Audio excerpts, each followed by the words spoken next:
Pemirsa, hujan deras yang terjadi di wilayah Besakih mengakibatkan mudra Gelung Agung di Pura Penataran Besakih disambar petir. Akibat sambaran petir tersebut, Gelung Agung hancur.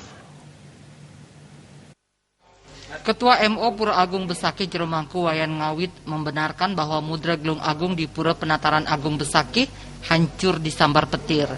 Sebelum Gelung Agung disambar petir, di wilayah Besakih terjadi hujan deras.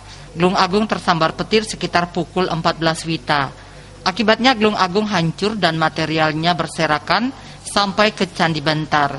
Sementara itu, Jeromangku Siase menambahkan, Gelung Agung hancur akibat disambar petir pertama kali diketahui oleh para pemangku yang saat itu ngaturangaya di Pura Penataran.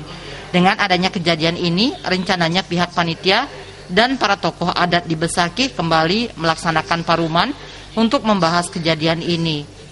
Terlebih pelaksanaan karya Ide Betara Turun Kabeh masih menjadi perdebatan terkait penyebaran kasus COVID-19. Dengan kejadian ini, ia menghimbau kepada Krama Besakih tidak perlu takut.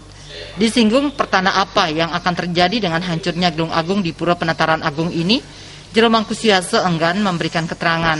Sementara itu, Bendesa Adat Besakih Jeromangku Widiarto mengungkapkan, jika sebelum kejadian pihaknya sempat melaksanakan paruman dengan PHDI. Setelah paruman selesai, ia pulang ke rumahnya. Sampai di rumah, ia ditelepon oleh prajuru adat bahwa Gelung Agung di Pura Penataran Agung hancur akibat disambar petir.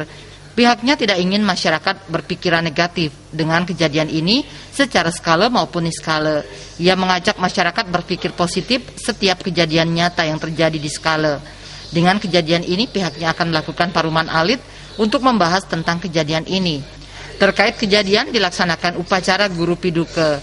Eka Prananda, Bali Pos melaporkan.